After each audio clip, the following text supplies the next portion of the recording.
Alright, welcome back everybody to Altcoin Daily. My name's Austin. Before we get to Malaysia, before we get to Venezuela, before we even get to our top story involving Putin, Russia, and Bitcoin, hit the like button, and hit subscribe. You do not want to miss one of our daily videos keeping you informed on the crypto market. Before we get to Venezuela, the first piece of news: Putin has fired his entire Russian cabinet. This just happened. He caused his Russian cabinet to resign, and because of this, Bitcoin prices were spiking in Russia. Again, we're seeing this when governments have political instability. Bitcoin's doing exactly what Bitcoin was designed to do, which is being a peaceful protest, a way to opt out of government-backed money, government instability. Russian President Vladimir Putin has triggered the resignation of his entire cabinet today after laying out plans for Russia's future political power balance.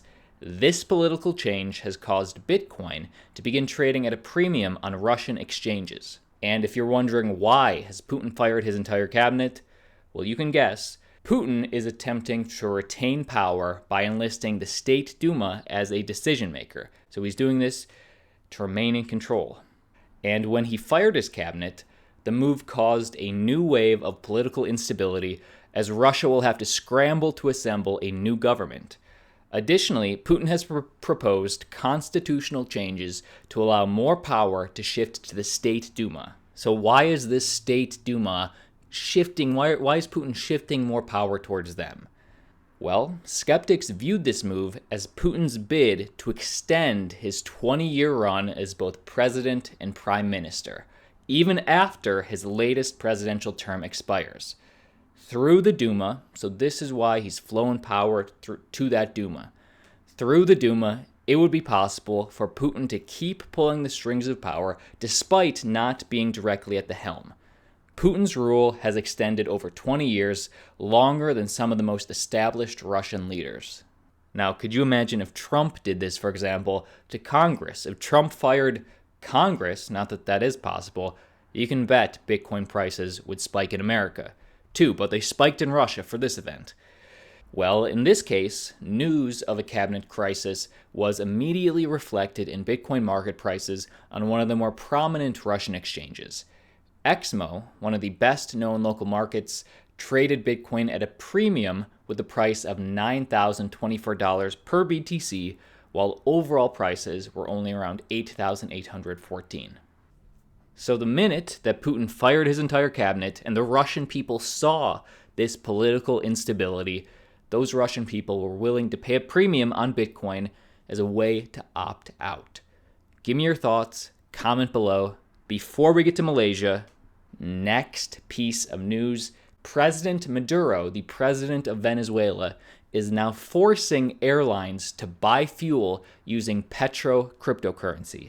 Now, if you like Bitcoin, you probably hate the PETRO because the PETRO was a way for the government to try and keep at least control over their people with the PETRO cryptocurrency. But the thing is, nobody used it. Nobody wanted it. Well, now the president is forcing airlines to buy fuel using it. Check this out. Venezuela's president, Nicolas Maduro, recently announced that he plans to revive the country's oil-backed cryptocurrency, the PETRO, which failed to attract users. The coin originally was supposed to help the people and represent a safe haven for the nearly worthless Venezuelan bolivar, but also, and here's the real reason why this was created, the PETRO was also supposed to help circumvent U.S. sanctions. However, PETRO, which was launched in 2018, failed to attract users as Venezuelans were more interested in Bitcoin and specific altcoins. But now, Maduro has announced that he plans to bring the PETRO back. So what happened? This Tuesday, President Maduro published a decree stating that airlines flying from Caracas are now obligated. They now have to pay for Venezuela's fuel via the PETRO. He said, and I quote, "I decree the sale of all fuel sold by the PDVSA for planes operating international routes be made in Petros from now on. So the fuel sold must be made in Petros." Wow, I would hate to be those airlines that we're now forced to accept this national currency that nobody else really wants. But he's trying to get people to want it because further, he ordered that the coin must be more widely used throughout the country. Now, the fact that the US banned the use of the PETRO and marked it as a scam didn't help the coin's popularity. So the US banned the PETRO, saying it's a scam. So the PETRO to the US is sort of like what Hex is to the crypto community. One guy really wants you to use it, and everybody else is saying it's a scam. Sort of like that. If you agree, if you disagree, you tell me.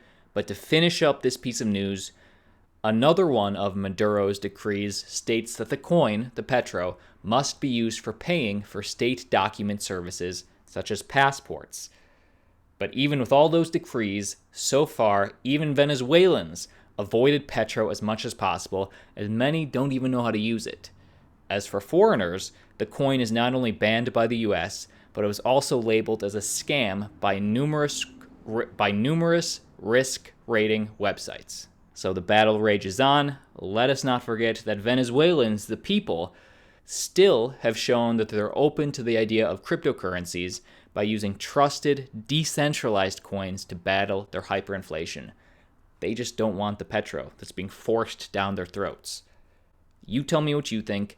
Next piece of news. Malaysia has banned ICOs, but instead they have issued regulation for IEOs. So they are bullish on IEOs in their country.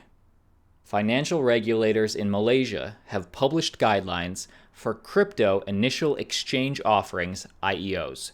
As part of the move, initial coin offerings, ICOs, by individual token issuers are no longer permitted in the country. According to FinTech Malaysia, the country's Securities Commission, their SC, published a set of guidelines for IEOs on Wednesday, January 15th.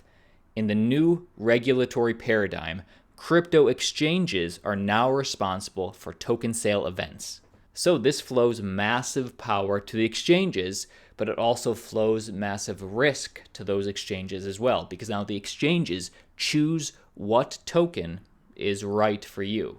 Thus, crypto exchanges will also undertake due diligence assessments for token sales, evaluating token issuers in conjunction with the SC, and crypto exchanges that are registered as IEO operators that offer you, the IEO, must also maintain a minimum paid of capital equivalent to $1.2 million. Now let's cut right to the chase, because you're not an exchange. You're a potential buyer if you live in Malaysia. With these new guidelines, with these IEOs, this is now what you're allowed to do. The guidelines also include investment limit clauses for retail investors only allowed to put up a maximum of $500 into any token sale. This figure is significantly lower than the limit set for equity crowdfunding, which currently stands at $1,200. Now, some people are saying that $500 is too constrictive. The individual should have more freedom. I don't live in Malaysia, but either way, the main thing that this shows is, in a way, the wild, wild west of crypto is starting to become a little less wild. You tell me. But next piece of news, and this one's a very quick one. Bitwise has just withdrawn its Bitcoin ETF application with the SEC. Now, this is something we've seen time and time again. They obviously withdrew because they didn't think the SEC would allow their Bitcoin ETF application. I will read you one quote. And why? Why is the SEC not allowing a Bitcoin ETF? Well, here's why. The proposal did not meet their legal requirements to prevent market manipulation or other illicit activities, the commission said in its rejection letter. So as long as the SEC feels that markets are manipulated, no Bitcoin ETF. In a direct quote, "This is the next step towards our long-term goal of bringing a Bitcoin ETF to the market, and we plan to refile our application at an appropriate time. We are currently working hard on answering the questions that the SEC raised in its 112-page response to our initial filing." This was a quote from Matthew Hogan, Bitwise's global head of research. So it got pulled. I'm sure they'll submit again. that was the video for today. My name's Austin. Hit the like button, hit subscribe, and per usual, I'll see you tomorrow.